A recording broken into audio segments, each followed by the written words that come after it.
الحمد للہ وحدہ والصلاة والسلام علی من لا نبی بعدہ اللہم یا مفتح الابواب ویا مسبب الاسباب ویا دلیل الحائرین توکلت علیک یا رب العالمین وافوض امری الی اللہ ان اللہ بصیر بالعباد اما بعد فاعوذ باللہ من الشیطان الرجیم بسم اللہ الرحمن الرحیم جعل اللہ الکعبۃ البیت الحرام قیاما للناس والشہر الحرام والہدی والقلائد ذلك لتعلموا ان اللہ یعلم ما فی السماوات وما فی الارض وان اللہ بکل شیء علیم صدق اللہ العظیم وصدق رسولہ النبی الامین الکریم۔ سب تعریفیں اس پاک پروردگار کے لیے جس نے ہم سب کو جمعۃ المبارک کے دن اپنے گھر حاضر ہونے کی توفیق عطا فرمائی، اور بے شمار درود و سلام سید المرسلین خاتم النبیین محمد الرسول اللہ صلی اللہ تعالی علیہ وآلہ وسلم پر اللہ رب العزت کی بارگاہ میں ہم دعا گو ہیں۔ پروردگار عالم ہم سب کو نبی کریم صلی اللہ علیہ وآلہ وسلم کی محبت میں قلب و ذہن کی زندگی عطا فرمائے۔ سورۃ المائدہ کی آیت نمبر 97 تلاوت کی ہے، اور گزشتہ دروس میں ہم تفصیلاً اس عنوان پر بات کر چکے ہیں کہ اللہ رب کریم نے یہود و نصارہ کے لیے حلت اور حرمت سے متعلق بعض احکامات کے بیان کے بعد بالخصوص اہل ایمان کو یہ حکم دیا کہ جن چیزوں کو اللہ نے حلال کر دیا ہے تم ان اشیاء کو خود پر حرام نہ کرو۔ تو معلوم ہوا کہ جس طرح اللہ تبارک و تعالی کی حرام کی ہوئی چیز کو حلال سمجھنا گمراہیت ہے، بالکل اسی طرح سے اللہ تبارک و تعالی کی حلال کی ہوئی چیز کو حرام قرار دینا یہ بھی اللہ تعالی کے حکم کی نافرمانی ہے، اور فرمایا حد سے تجاوز نہ کرو۔ اللہ رب کریم حد سے تجاوز کرنے والوں کو پسند نہیں فرماتا۔ اللہ رب کریم نے حلال اور طیب پاکیزہ چیزوں کے استعمال کا حکم دیا، اور پھر قسم اور اس سے متعلق شرعی احکامات بیان کرتے ہوئے قسم کا کفارہ بیان کیا، کیونکہ جن صحابہ نے راہبانہ زندگی گزارنے کی قسم اٹھائی، حضور علیہ الصلاۃ والسلام کے ان احکامات کے بعد ان کے قلب و ذہن میں یہ سوال پیدا ہوا کہ اب ان کی قسموں کا کیا ہوگا، تو اللہ تبارک و تعالی نے قسم کے کفارے کا حکم بیان کر دیا۔ اب اس کے بعد پروردگار عالم نے خمر، جوا، بت پرستی اور فال کے تیروں کو شیطانی کام قرار دیتے ہوئے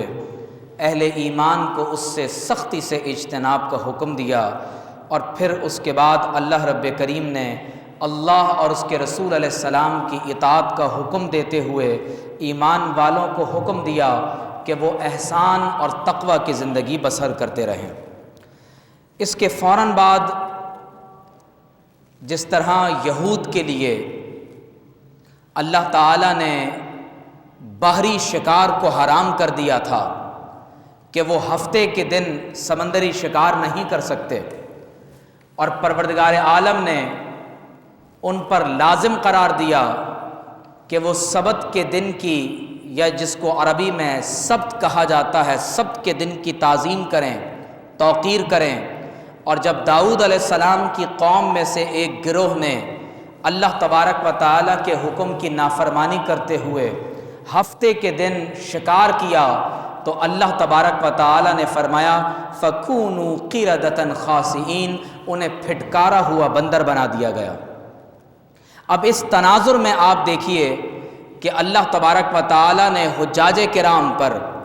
بری شکار کو حرام قرار دیا اور فرمایا کہ یہ اللہ نے حکم اس لیے دیا ہے لِيَعْلَمَ اللَّهُ مَن يَخَافُهُ بِالْغَيْبِ، تاکہ اللہ تعالیٰ اس بات کو ظاہر فرما دے کہ کون ہے جو غیب میں اللہ تبارک و تعالیٰ سے ڈرتا رہتا ہے۔ جب کوئی نہ دیکھنے والا ہو اس کے باوجود وہ اللہ تبارک و تعالیٰ کے خوف کو اختیار کیے رکھے۔ اور پھر پروردگار عالم نے حج سے متعلق، احرام سے متعلق کچھ احکامات بیان فرمائے، اور اس کے بعد اب اللہ تعالیٰ نے ارشاد فرمایا، آیت نمبر 97 ہے، فرمایا جعل اللہ الکعبۃ البیت الحرام قیاما للناس،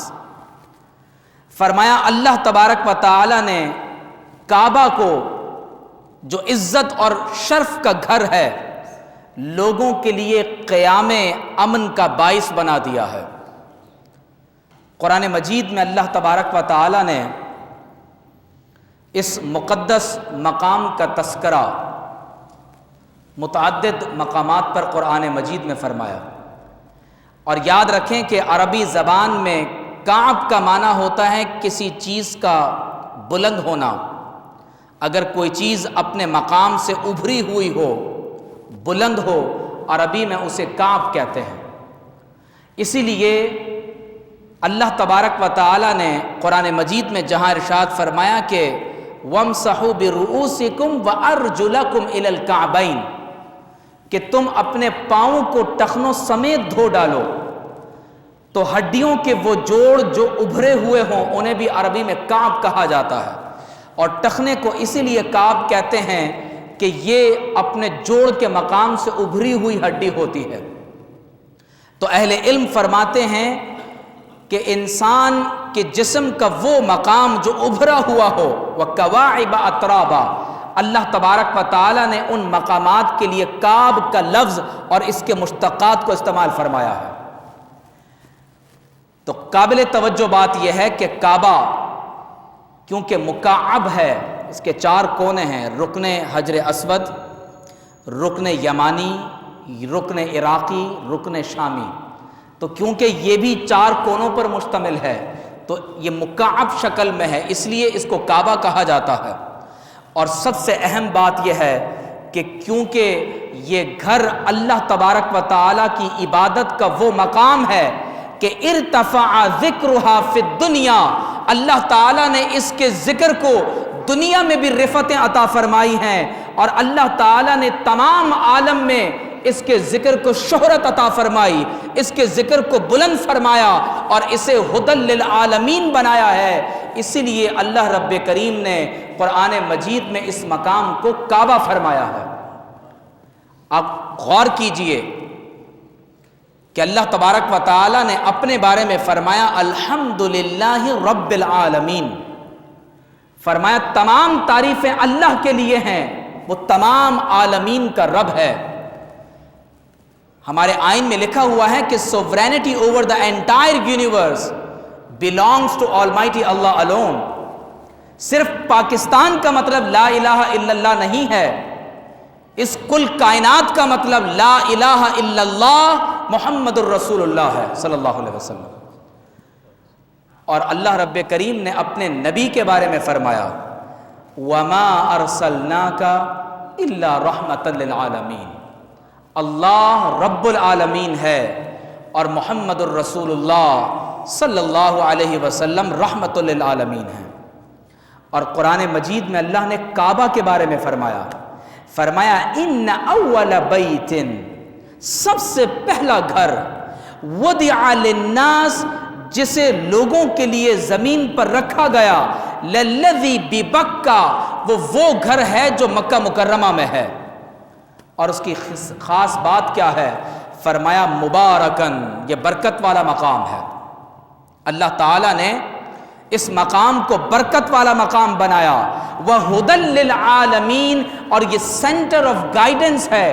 کس کے لیے؟ صرف اہل مکہ کے لیے نہیں، صرف عرب کے لیے نہیں بلکہ اللہ رب العالمین ہے، قرآن نذیر للعالمین ہے، محمد الرسول اللہ رحمت للعالمین ہے، اور کعبۃ اللہ کو اللہ نے ہدی للعالمین بنایا ہے صلی اللہ علیہ وسلم۔ تو فرمایا جعل اللہ الکعبۃ البیت الحرام قیاما للناس، اللہ تبارک و تعالی نے اس مقام کو تمام تر انسانیت کے لیے مقام امن اور قیام امن کی جگہ بنا دیا ہے۔ قیام اس چیز کو کہتے ہیں جس پر کسی دوسری چیز کی بنیاد قائم ہو۔ اللہ تبارک و تعالی قائم بالذات ہے، اسے اپنے وجود کے لیے کسی دوسرے وجود کی احتیاج اور ضرورت نہیں ہے۔ وہ صمد ہے، یکتا ہے،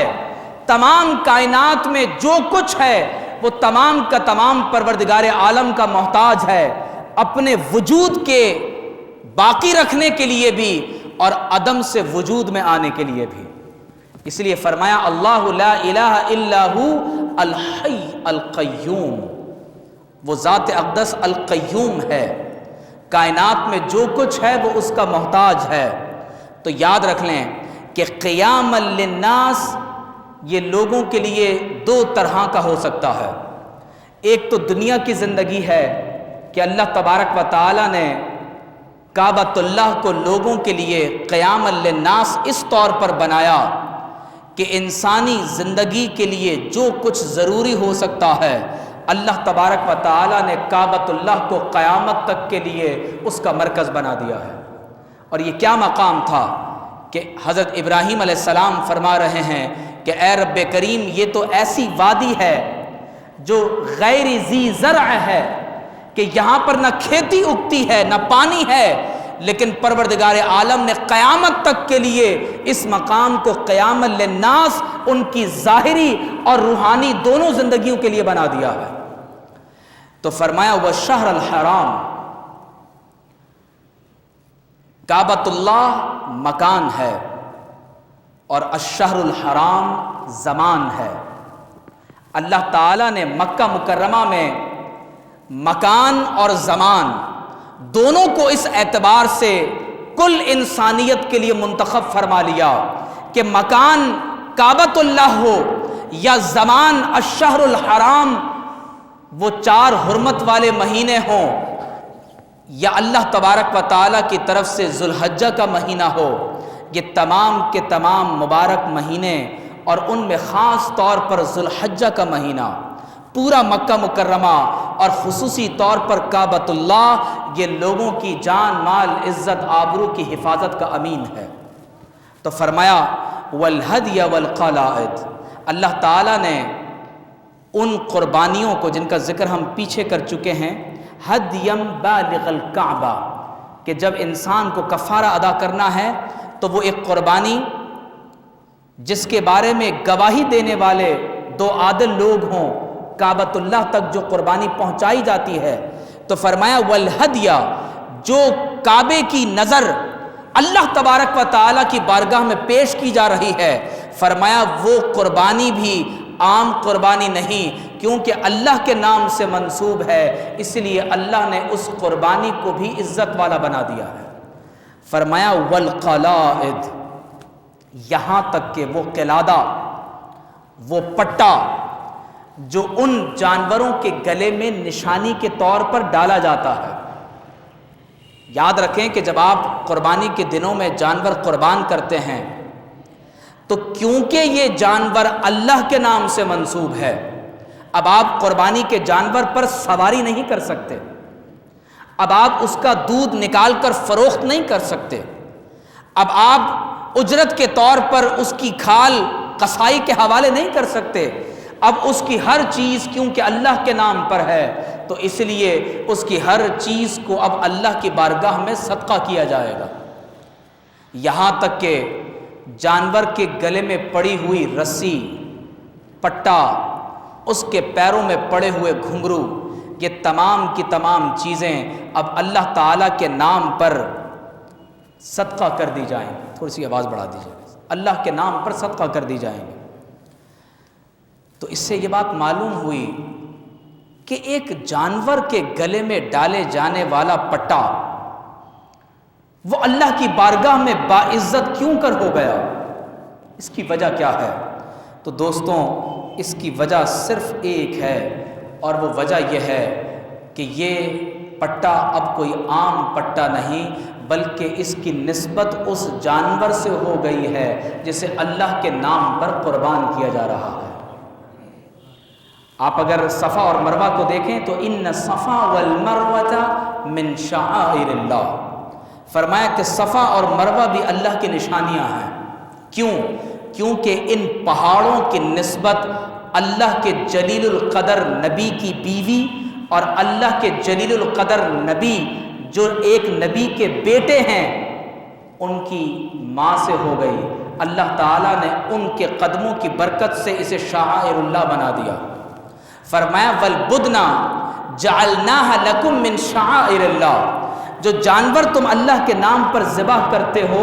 اللہ نے اس جانور کو بھی تمہارے لیے اپنی نشانی بنا دیا ہے، اپنی نشانی بنا دیا۔ تو کعبۃ اللہ کو اگر آپ اس کی تاریخ کا مطالعہ کریں تو معلوم یہ ہوتا ہے کہ بیت اللہ کی تعمیر سب سے پہلے اللہ کے فرشتوں نے فرمائی ہے، اور جس مقام پر آج آپ بیت اللہ کو دیکھ رہے ہیں بالکل اسی سیدھ میں آسمانوں میں بیت معمور بھی ہے، جہاں ہر لمحے اللہ تبارک و تعالیٰ کے فرشتے اس گھر کا طواف کر رہے ہیں۔ خانہ کعبہ وہ مقدس مقام ہے کہ جسے اللہ تبارک و تعالیٰ کی عبادت کے لیے سب سے پہلے اس روئے زمین پر بنایا گیا، تو سب سے پہلے اس مقام کی فرشتوں نے تعمیر فرمائی۔ فرشتوں کے بعد اس کی تعمیر حضرت سیدنا آدم علیہ السلام نے فرمائی۔ پھر طوفان نوح کے بعد اللہ تبارک و تعالیٰ نے یہ مقام و مرتبہ حضرت ابراہیم علیہ السلام کو عطا فرمایا۔ وَإِذْ يَرْفَعُ إِبْرَاهِيمُ الْقَوَاعِدَ مِنَ الْبَيْتِ وَإِسْمَاعِيلُ، فرمایا یاد کرو کہ جب کعبہ کی منہدم عمارت کو اس کی بنیادوں پر حضرت ابراہیم اور ان کے بیٹے حضرت سیدنا اسماعیل علیہ السلام تعمیر فرما رہے تھے، بلند کر رہے تھے، اور کیا دعا فرمائی؟ ربنا تقبل منا انک انت السمیع العلیم، اے ہمارے رب ہماری اس دعا کو، ہمارے اس عمل کو اپنی بارگاہ میں قبول فرما لے، بے شک تو سب کچھ سننے والا اور سب کچھ جاننے والا ہے۔ اللہ اکبر۔ ان طہر بیتی للطائفین والعاکفین والرکع السجود، اللہ کے گھر کی صفائی،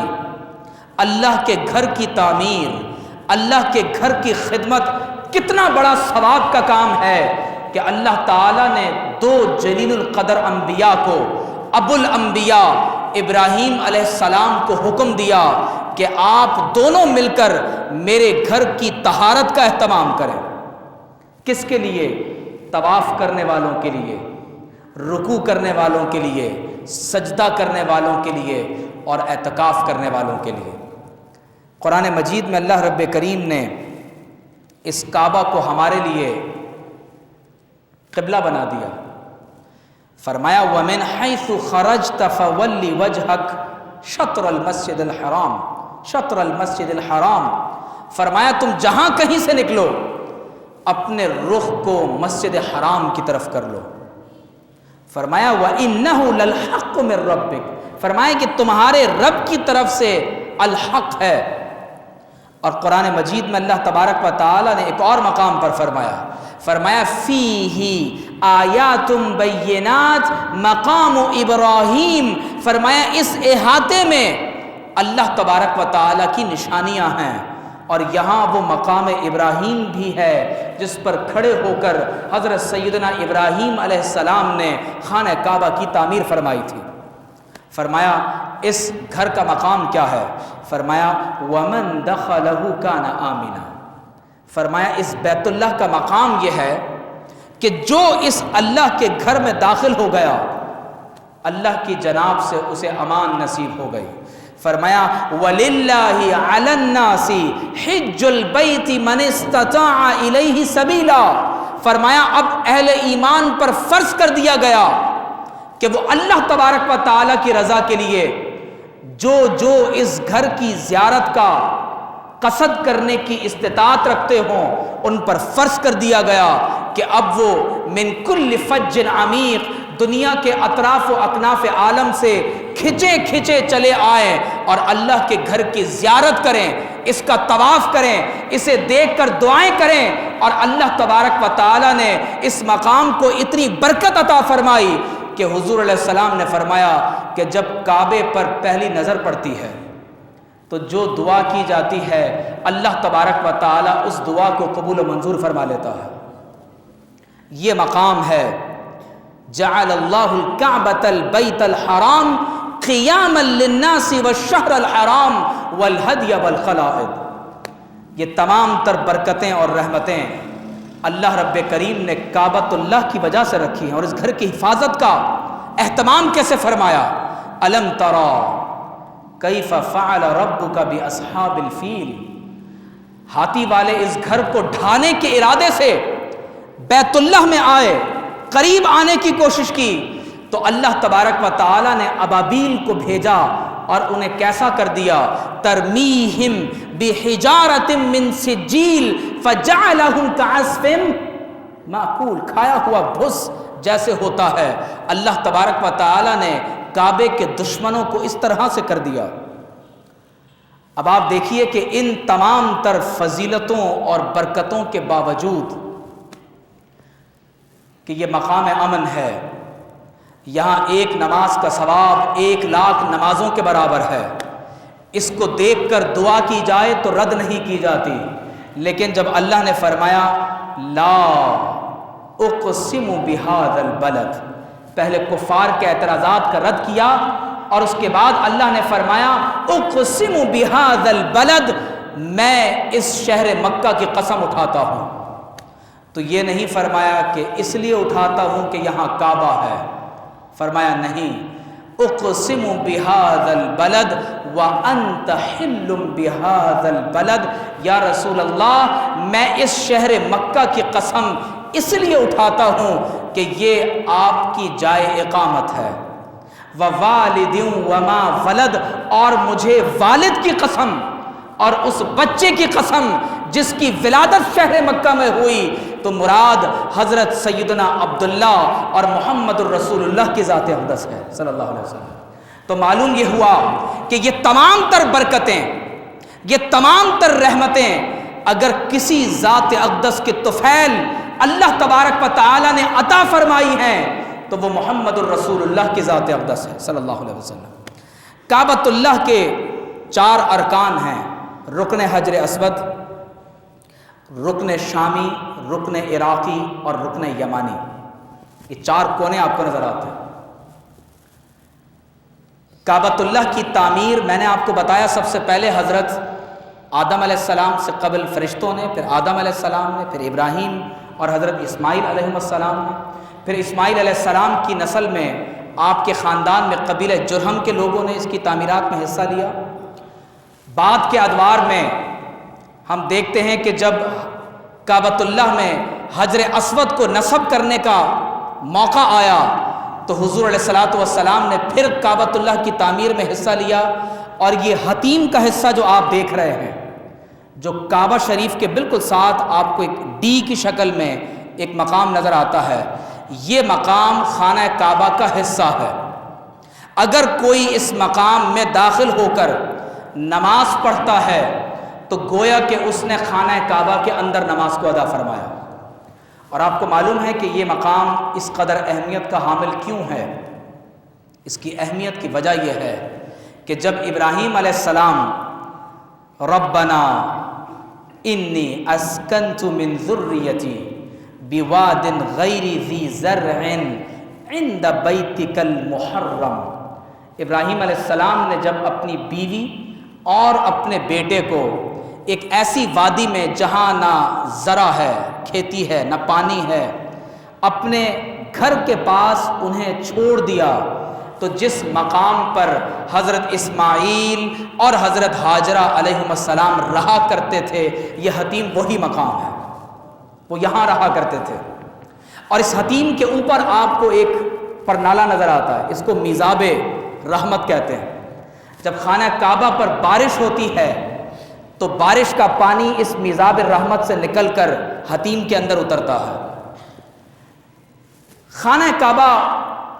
کے بارے میں ایک اور اہم بات میں آپ کے ساتھ شیئر کروں کہ خانہ کعبہ کا کونا حجر اسود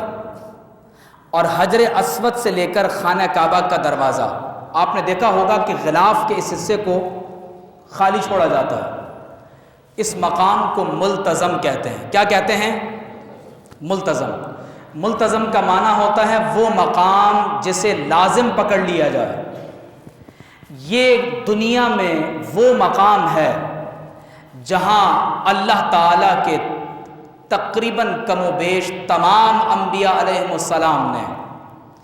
اپنے مبارک سینوں کو، اپنی پیشانی کو اور اپنے گال کو رگڑ کر اللہ تعالیٰ سے دعا فرمائی ہے۔ تو اگر آپ کو خانہ کعبہ جانے کا موقع ملے تو آپ نے دیکھا ہوگا کہ لوگ اسی طرح سے اللہ کے گھر کے دروازے کو پکڑ کر کھڑے ہوتے ہیں۔ اسی طرح اگر آپ رکن حجر اسود کی طرف آتے ہیں، یہیں سے طواف شروع ہوتا ہے۔ حضور علیہ السلام نے اس مقام کو خود بھی بوسہ دیا، اور حدیث میں آتا ہے کہ جو شخص حجر اسود کو بوسہ دے گا، قیامت کے دن اس پتھر کی 2 آنکھیں ہوں گی، اس پتھر کی زبان ہوگی، اور قیامت کے دن یہ اللہ کی بارگاہ میں آئے گا اور کہے گا کہ اے رب کریم، جس نے مجھے بوسہ دیا ہے آج تو اس کی مغفرت کا اعلان فرما دے۔ حضور علیہ الصلوۃ والسلام نے اپنی مبارک چھڑی سے اشارہ کرتے ہوئے حجر اسود کو بوسہ دیا ہے۔ تو امت کے لیے قیامت تک کے لیے سنت بن گئی کہ جسے حجر اسود تک پہنچنے کا موقع ملے تو وہ جا کر بوسہ دے دے، جس سے قریب جانے کا موقع نہ ملے تو وہ ہاتھوں کے اشارے سے بوسہ لے لے اور سلام پیش کرے، اور یہیں سے طواف کا آغاز ہوتا ہے۔ پھر آپ دیکھیے کہ رکن یمانی، یہ وہ رکن ہے کہ جہاں غلاف کعبہ کو خالی رکھا ہوا ہوتا ہے۔ رکن یمانی وہ مقام ہے جہاں حضور علیہ الصلوۃ والسلام نے اپنے مبارک گال رکھے اور اللہ تعالیٰ سے دعا فرمائی۔ اور یہ جو مقام آپ دیکھ رہے ہیں، حجر اسود اور ملتزم کے درمیان کا حصہ، احادیث میں منقول ہے کہ ہر وقت اللہ تبارک و تعالیٰ کے 70,000 فرشتے یہاں پر کھڑے رہتے ہیں، اور ان کا صرف ایک ہی کام ہے کہ جس لمحے کوئی کہتا ہے یا اللہ میری یہ دعا قبول فرما، وہ فرشتے صرف اس لیے کھڑے ہیں، وہ کہتے ہیں آمین، اللہ تمہاری دعاؤں کو قبول و منظور فرما۔ خانہ کعبہ میں جب آپ اندر داخل ہوتے ہیں تو یاد رکھ لیں کہ حضور علیہ الصلوۃ والسلام نے کعبے کی خدمت ایک خاص خاندان کو عطا فرمائی، انہیں بنو شیبہ کا خاندان کہا جاتا ہے۔ اس کو عربی میں صدانت کی خدمت کہتے ہیں۔ قریش کے خاندانوں میں پانی پلانا، حجاج کو روٹی کھلانا، دار الندوہ مشاورت کرنا، حفاظت کرنا، علم بلند کرنا، یہ مختلف خدمات تقسیم تھیں۔ ان میں سے ایک خدمت خانہ کعبہ کی اپنی خدمت بھی ہے، لائیو اردو میں ترجمہ بھی کیا، تو اس لیے اس کی بڑی تفصیلی معلومات میرے پاس رہیں، اور میں آپ کو یہ بھی بتاتا چلوں کہ شیخ اشرف محمادی یہ وہ ہیں جنہیں تقریباً 20 سال سے خانہ کعبہ کے غلاف کو رفع کرنے کا شرف حاصل ہے، خانہ کعبہ کے اطراف میں رہتے ہیں، اور جہاں کہیں دیکھا کہ کہیں کعبے کے غلاف کو نقصان پہنچ رہا ہے فوراً اس کو وہاں جا کر رفع کر دیتے ہیں۔ اور قربان جائیں کہ یہ اتنا مقدس مقام ہے، اتنا مقدس مقام ہے کہ جب آپ خانہ کعبہ کے اندر جاتے ہیں تو یہاں بہت سے تبرکات، مقدسات رکھے ہوئے ہیں، اور خانہ کعبہ سے باہر تو آپ کعبے کی طرف رخ کر کے نماز پڑھتے ہیں، لیکن آپ جب خانہ کعبہ کے اندر چلے جائیں تو اب آپ اپنا رخ کسی بھی طرف کر کے نماز پڑھ لیں، آپ کی نماز ہو جائے گی، لیکن ایک مصلی کا ایک نشان بنا ہوا ہے۔ حضور صلی اللہ علیہ وسلم نے اندر جا کر کیسے نماز پڑھی تھی، یہ سنت الگ ہے۔ تو اس مقام پر نشان لگا ہوا ہے، اگر کسی کو جانا نصیب ہو تو وہاں ضرور نماز کو ادا کرنا چاہیے۔ قرآن مجید میں ہے کہ جب ابراہیم علیہ السلام نے خانہ کعبہ کی تعمیر کر لی تو اللہ نے فرمایا وَأَذِّن فِي النَّاسِ بِالْحَجِّ، اے ابراہیم اب اذان دیجئے اور لوگوں کو حج کی دعوت دیں، حج کے لیے بلائیں۔ تو فرمایا یاتوک رجالا، لوگ پیدل آئیں گے، وعلی کل ضامر، سواریوں پر آئیں گے، یاتین من کل فج عمیق، اور دنیا کے مختلف کناروں سے آئیں گے۔ اس وقت تک تو اسلام اتنا نہیں پھیلا تھا۔ تو حدیث شریف میں آتا ہے کہ ابراہیم علیہ السلام نے حجر پر کھڑے ہو کر کہا ایھا الناس کتب علیکم الحج، اے لوگوں اللہ نے تم پر حج فرض کر دیا، لہٰذا بیت اللہ کی طرف حاضر ہو جاؤ۔ تو حدیث میں ہے کہ اللہ تبارک و تعالی نے قیامت تک جس کسی کی نسل میں کسی کو پیدا ہونا ہے اس تک اس پیغام کو پہنچایا، اور اس وقت جس نے کہا لبیک اللہم لبیک، اسے ایک نہ ایک دن ضرور بیت اللہ کی حاضری نصیب ہوگی۔ یہ اللہ تبارک و تعالیٰ کی طرف سے اذان ہے۔ اور حدیث شریف میں ہے کہ حضور علیہ السلام جب کعبے کو دیکھتے تھے تو دعا یوں فرماتے تھے اللہم زد بیتک ھذا تشریفا و تعظیما و تکریما، اے رب کریم اپنے اس گھر کی عزت میں، اس کے شرف میں، اس کی کرامت میں اور اضافہ فرما دے، وبرا و محابا، اس کی نیکی میں، اس کے روب میں اور اضافہ فرما دے، وزد من شرفہ وعظمہ ممن حجہ واعتمرہ تعظیما و تشریفا وبرا و محابا، اور اے رب کریم قیامت تک جو خانہ کعبہ کا حج کرتا رہے، خانہ کعبہ کا عمرہ کرتا رہے، اس کعبے کی تعظیم کرتا رہے، اے رب کریم تو اس کی بھی عزت میں اضافہ فرما دے، تو اس کے بھی شرف میں اضافہ فرما دے، تو اس کی نیکیوں میں اضافہ فرما دے، اور تو اس کے روب میں اضافہ فرما دے۔ اور حضور علیہ السلام سے پوچھا گیا کہ یا رسول اللہ صلی اللہ علیہ وسلم زمین پر اللہ کی عبادت کا سب سے پہلا گھر کون سا ہے؟ فرمایا المسجد الحرام۔ پوچھا پھر کون سا؟ کہا المسجد الاقصی۔ پوچھا گیا ان دونوں کے درمیان کتنا فاصلہ ہے، کتنے عرصے کے بعد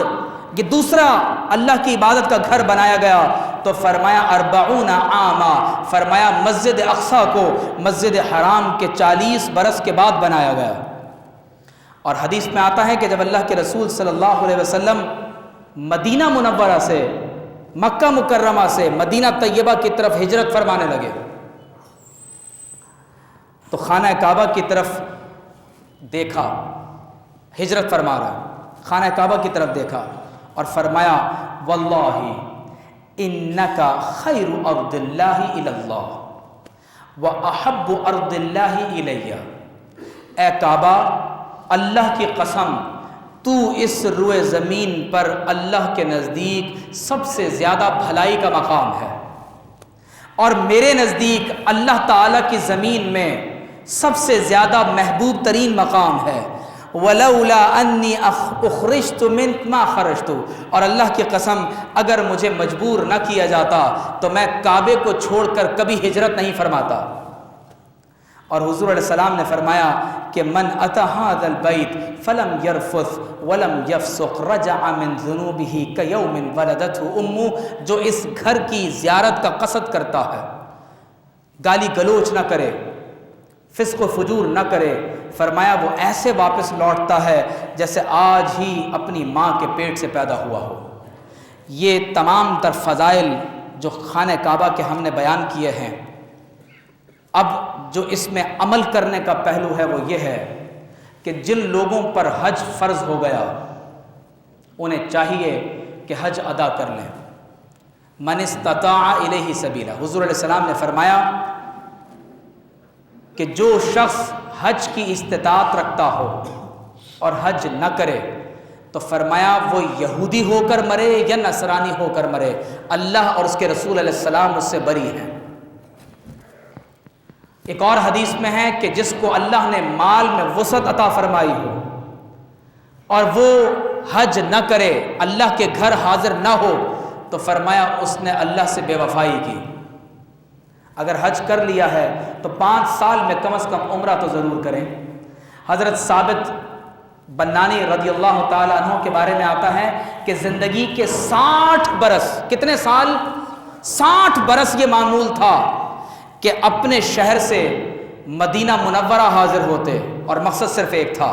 الصلاۃ والسلام علیک یا رسول اللہ صلی اللہ علیہ وسلم، حضور کی بارگاہ میں درود و سلام پیش کرتے۔ 60 برس ہر سال بلا ناغہ حاضر ہوتے اور درود و سلام پڑھتے۔ جب 61واں برس آیا، بیمار ہو گئے، شدید بیمار ہو گئے، اور مدینہ طیبہ خانہ کعبہ حاضر نہ ہو سکے، تو عین وہ لمحات جب حضور کی بارگاہ میں حاضر ہو کر سلام پیش کیا کرتے تھے، کرم ہو گیا، نیند آ گئی اور محمد الرسول اللہ کی زیارت نصیب ہو گئی صلی اللہ علیہ وسلم۔ اور آپ صلی اللہ علیہ وسلم نے فرمایا کہ اے ثابت، اس برس آپ نہیں آئے تو ہم نے ارادہ کیا کہ ہم خود آپ کو دیکھنے کے لیے آ جائیں۔ تو لہٰذا یہ بات پیش نظر رہے کہ اگر اللہ تبارک و تعالیٰ نے مال و دولت کی وسعت عطا نہ فرمائی ہو تو ہر صاحب ایمان کے دل میں یہ تمنا ہوتی ہے کہ پروردگار عالم حرمین طیبین کی زیارت نصیب فرمائے۔ اور اگر اللہ نے مال میں وسعت عطا فرمائی تو پھر کوشش کریں کہ اپنے حلال مال سے جس قدر ہو سکے اللہ اور اس کے رسول علیہ السلام کی بارگاہ میں حاضر ہوں۔ پروردگار عالم ہم سب کو خانہ کعبہ کی، مدینہ طیبہ کی عزت اور حرمت کا خیال رکھنے کی توفیق عطا فرمائے۔